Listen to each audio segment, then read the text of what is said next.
Hey, what's going on, guys? Paul here from metalmakershop.com, and I want to show you this new piece of equipment that we got in the shop. This is the Laser FC EcoCut Fiber Laser System, and if you are on the fence about getting one of these, don't even research, just buy it. It's a complete game changer, and it's going to turn your business into something that you never thought it could be. The speed and precision on these is pretty impressive. So let's kind of give you a quick review of what I got. We've been using it now for roughly 3-4 weeks, and I'll tell you what I like about it and what I don't. Alrighty, let's get to it.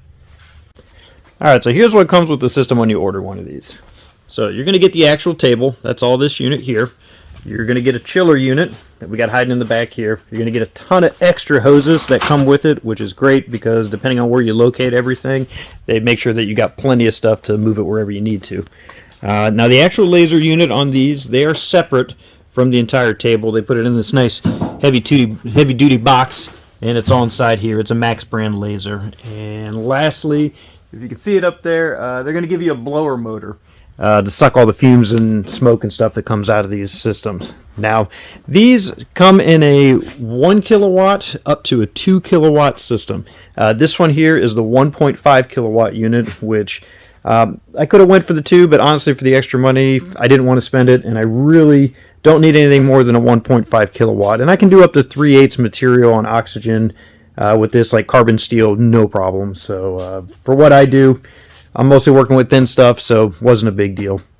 Alright, the unit's also going to come with this toolbox, and if we open it up here, some of the stuff I've taken out of, but it's going to be a lot of extra tools, things that you can work on to things, another emergency stop button.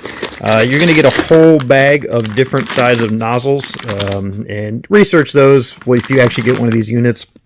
That'll kind of tell you what you need to do with them depending on your material thickness.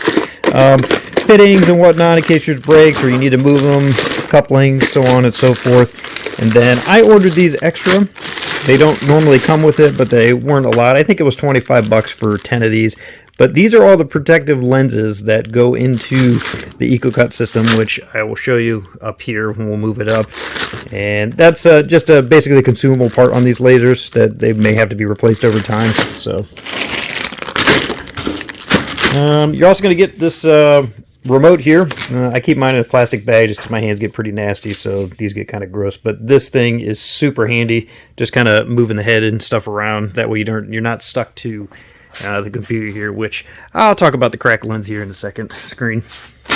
Lastly, did I put them in here? I don't remember. Here, let's check. Hang on a second.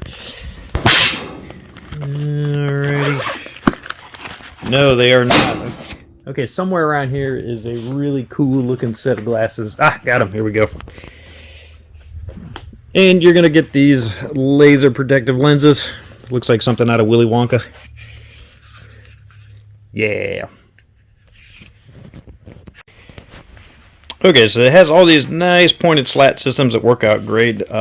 Sometimes you do got to watch out for tip-ups, so if you take off these individual screws right here, loosen them up, this whole piece will come out. Then you can access these slats, and honestly I will probably end up taking out every other one of these, because even though the head can sense if you got a tip up if it hits it, it still happens and it might screw up your job or something, so you want to make sure. But anyways, as the stuff does cut, falls through the pan, and I'll show you this pan down here, you can see it, but they give you this handle just like this, pretty simple. And if you look down below underneath, it's got this little place that the handle can go into, and then the whole unit just slides out. That's it. You can access any parts that fall through pretty easy, plus it's super easy to clean out. I just got a handheld magnet. I just kind of go over it real quick and then drop it into the buckets or out in the scrap bin outside. But other than that, it's pretty easy. And then once you get it cleaned out or you get your part, you just push it back in since everything's on wheels. There you go, easy as that. Okay, so this is hidden by my chiller. It's kind of behind it, you can't see it, but there are several ports that are on the side here, and this is where all your water and your pressure is coming in as far as your air and gases you're using. These two here, your in and out, that is for the chiller unit. That's right here. That sends the water in. And then you've got O2 and nitrogen. Those are kind of your two cutting gases you're going to use. However, you don't have to use oxygen or nitrogen. You can also use compressed gas or excuse me, compressed air out of a air compressor, which is what I'm using, and it works great. Plus, it keeps the cost down a ton. Biggest thing is you got to make sure that you got enough pressure, which honestly, you don't need a huge amount of pressure for doing a lot of the things I do, especially the thin stuff. The only downside you're going to have is it's going to end up cutting a lot slower, and the cuts might not be as clean. So if you're researching fiber lasers, you'll find out like why they tell you to use nitrogen, and O2 is like a shielding gas. But for this type of stuff, you really don't need to. For what I'm doing anyway, is the thin stuff. It leaves very little dross on it, and it's not a big deal. So I just deal with it, or just kind of send it through the time saver, and it cleans it up real fast. Now all your wires and everything for the system, plus all your cooling hoses that go in there, you can see it's in this nice heavy-duty wire holder. I forget what these things are called, track of some sort, but they held everything in. This is like a really heavy-duty one, so it holds up pretty well. It's kind of stiff, which is nice. So I've smacked it a couple times with some material. They got kind of crazy on me and really didn't make any issues with it, so that was kind of cool. So the little tower here that holds your computer, at least the monitor and everything, that's all here. So about this, so they packaged this monitor up really nice. It comes separate. You do got to put this on. Unfortunately, even though it was in the box and it was in the foam, I was moving something, dummy me. It fell out of the box and just happened to hit something on the floor in the perfect spot, and of course cracked all the way up. Now the screen is still working, but I'll probably just get that replaced here over time. So, but I'll get to it. Not a huge deal. Keyboard comes with it. Mouse comes with it. Again, those are sitting out on the side. Just hook them all up. Everything is wireless, which is really cool. So if you do need to move them around and do something, you got to get close because you're eyeballing a part or whatever, you can do that pretty easy. So I do like that part. So, all right, I'm going to fire the unit up real quick and kind of show you how it moves around a little bit, and then you can kind of see. Okay, when you get these units, you can probably see it down there. Put my finger right here. There's the couple of these doors.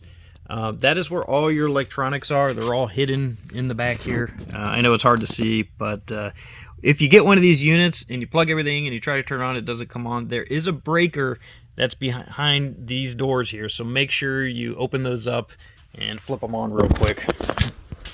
Otherwise the unit won't turn on. Now let's figure that that your unit's all plugged in. As far as turning it on, it's pretty simple. So you've got the emergency button here that normally you would smack to turn off. So to turn it on, twist it. Hopefully you can hear some clicking, some fans going. You also notice that the lights now on the laser are on, so that tells you the power is. And then lastly, you hit your PC power button. Quick thing. And it takes about, I don't know, a couple minutes or so to start up. So once it starts up, we'll come back to this and then I'll show you. All right, once your computer powers on, this little screen here is going to pop up, and this is your control for the laser unit that's down there. So that's pretty much all that does. Now they use a program to run the actual table called EcoCut. I'm going to load that up here real quick. And it's a really cool program. This is my first time using it here, pretty much since the laser was brand new. The big thing I like about it is not only is it a CAD type program also, but it just controls the laser. So if you got to make quick corrections on the fly from a file or whatever, this works great to do that. So whereas before on the old plasma system I was using with the software, unfortunately you had to make your changes on your CAD program, which was on another computer in the office, and then had to come back down here and load things up, and it was kind of annoying. So I'm not going to go too in depth with this program, honestly, because I'm still pretty new with it. I don't know a ton, but I can at least kind of show you real quick kind of what it does as far as controls. Now when you first start this up, you're going to get this alarm, and what that's telling me is you got to go back to the origin. So we'll do that real quick. So it's going to ask me to do it, and what it's going to do is it's going to zero out the table. And then if you notice, the head's just going to move to its origin, which in this case is the top right area up here. Once it finds that, then it knows exactly how big the table is, and it can adjust all its coordinates off that. Alright, so like I said, they give you this remote, which is really nice. So it pretty much can handle everything that's done on the EcoCut as far as like kind of your movements and operations to make the torch fire on and off. So if I want to just move it towards me, I can see that. Oh, wait, helps if you turn this thing on. So there's a little on switch on the sides. Let's take care of that first. Okay, so if we hit the down arrow, you'll see the table comes for me. If you hit the left arrow, and laser goes left. Now there's a fast button on here, but I need 2 hands. You can do that in a single scream. So I'll show you how fast that goes. And we're going to line up on this piece of metal right here, and I'm going to cut a part out real quick, just kind of show you how fast it is, and I can kind of tell you the parameters as far as pressures. Because if you can see it over there, I'm just using a big old 80-gallon air compressor. It's nothing crazy or special, and it works just fine for the stuff that I'm doing on here. So, all right, let me move this over to the plate real quick, and then we'll cut something out. Okay, so I'm going to hold down the fast button, and then I'm going to use the directional buttons to move the head over, and you can see how quick it goes.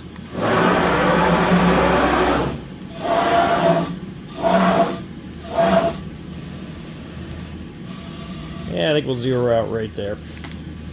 Nice thing too, these remotes on the back side, there's a magnet, so as long as you got a metal surface, you can stick it to it, which is great, because that's usually where I like to grab it. It's easy for me if I'm working on the computer, doing whatever. I can just reach over, pick this up real quick, and line it up.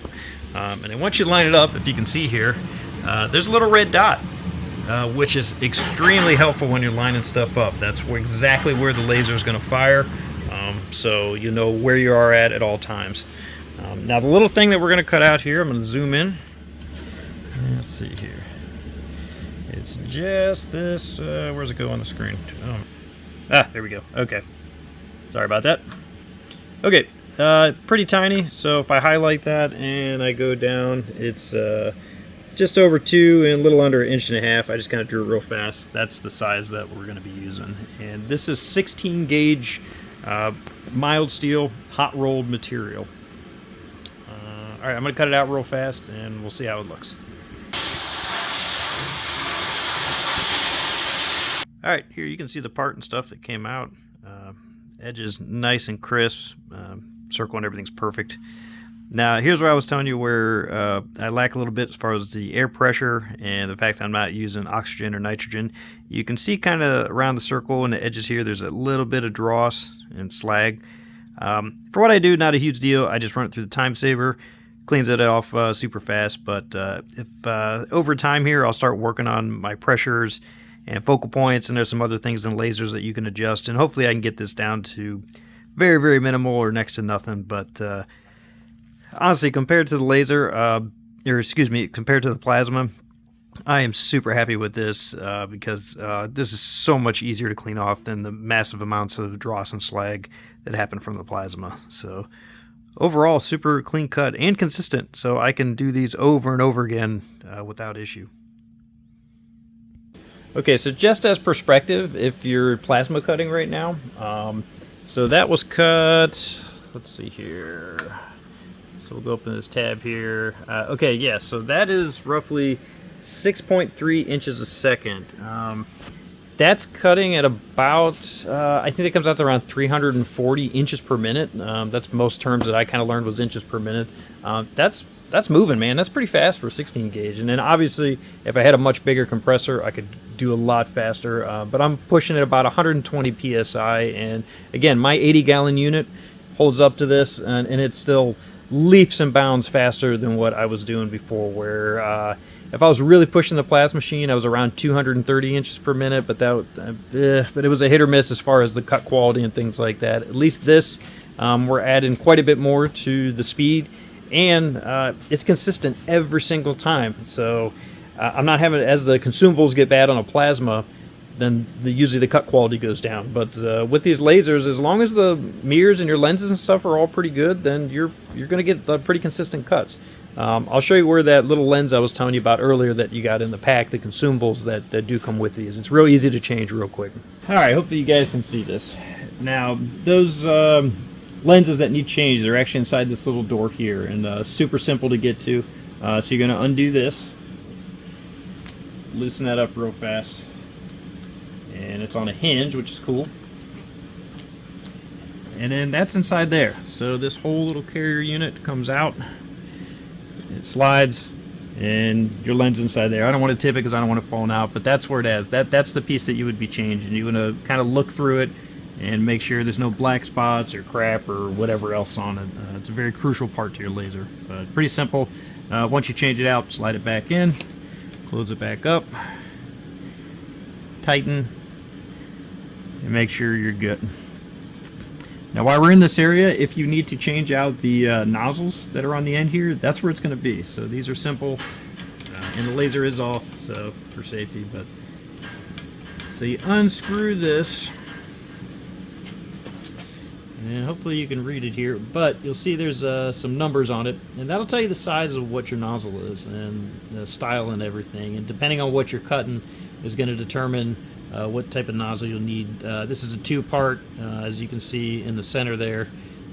This area here, there's a couple things, but yeah, just do your research on these. To kind of usually the larger the opening for the thicker material.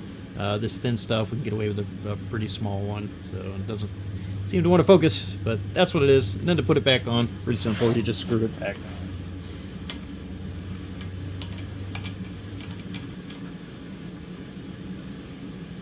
That's really it as far as that goes. All right, so just some quick specs about the machine. The cutting area is 52 by 51 and 1 inches. So machine dimensions are 106 inches long, 88 inches wide, about 60 inches tall. So not huge, doesn't take up a massive amount of space, which is nice. Again, your fiber power goes from 1 kilowatt up to 2 kilowatts. Got some awesome AC servo motors. Dual temperature, 4200 watt chiller, which is cool. It uses that SipeCut program, which is really nice. Your Z drive is a ball screw. It's got about 3 inches of movement. The whole unit, again, like I said, only weighs 2,500 pounds. Now you do got to be careful because this is a open unit. And since it's an open unit, you definitely got to be wearing them safety glasses, or put up some sort of laser shields that you can buy, kind of like the welding curtains. Works pretty simple. So I mean, overall, just a lot of good qualities to this machine. Cool, guys, there you have it. Boss Laser FC EcoCut Fiber Laser. Really awesome machine. Again, if you're considering getting one, I highly recommend contact Boss Laser, talk to him. Salesman and sales lady in my case was Ashley.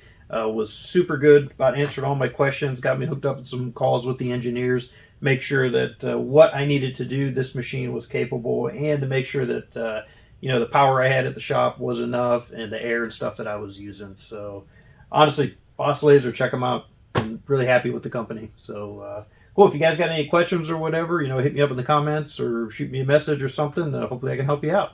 All right, catch you on the next one, guys. Thanks.